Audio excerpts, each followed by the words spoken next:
The Whispering Waters. Dadijan, look how high the grass has grown this year. It's almost as tall as me. And the river looks so calm and peaceful today, Dadijan.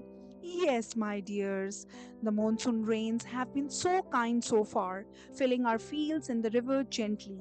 Water is life, you know. It gives us food and keeps our land fertile. Dadijan, Bilal, Aisha, have you heard the news on the radio? There have been very heavy rains upstream in the mountains for many days. The water in the river is rising quickly. Rising quickly? What does that mean, Uncle Farhan? The rain in the village also becomes heavier and more persistent. The once calm river starts to swell. Its water turn muddy and rush with great speed. Dadijan, the river looks angry now. It's much wider than before, and the water is almost reaching the edge of the fields. Yes, beta. The continuous heavy rains in the mountains have sent a lot of water downstream. And with our own rains, the river is struggling to contain it all. This is what we call the flood. A flood? Is that when the water comes into our homes? Why does it happen, Dadijan? Exactly, my dear. Floods happen when there is too much water for the land and rivers to hold. This can be caused by very heavy and prolonged rainfall, like what's happening right now. Sometimes rapid melting of snow in the mountains can also send a surge of water into the rivers. Sadly, sometimes poorly managed dams or blocked drainage systems in cities can also contribute to flooding. Dadijan is gathering important documents and some food. Dadijan, what are we doing? Are we in danger? We need to be prepared, my dear. The authorities have issued a flood warning. The most important thing is to stay safe. We need to move to higher ground. Our neighbor Chaudhry Saab has a strong raised house. We will go there. But what about our things, Dadijan? Our lives are more precious than our belongings, Bilal. Remember these important safety measures during a flood.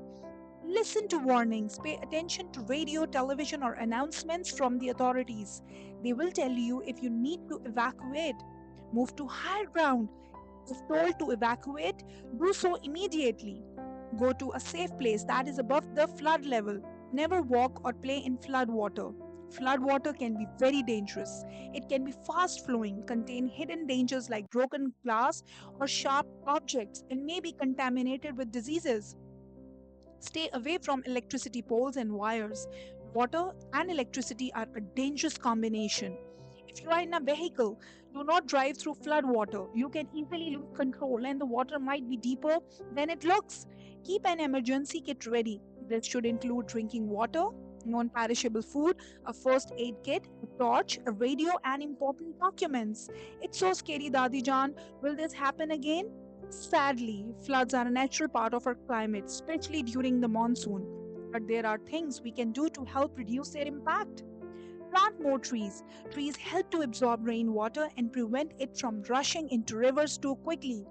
Don't throw trash in rivers and drains. This can block the flow of water and cause it to back up. Support better urban planning. Cities need proper drainage systems that can handle heavy rainfall. Governments can build and maintain dams properly. Dams can help control the flow of water, but they need to be managed well. We all need to be more aware of climate change. Changes in our climate can lead to more extreme weather events, including heavier rainfall. So, if we plant more trees and keep our rivers clean, maybe the whispering waters won't become angry waters as often. That's right, my dear. By understanding why floods happen and taking care of our environment, we can all play a part in keeping our homes and villages safer. Remember, nature is powerful and we must respect it and learn to live with it wisely.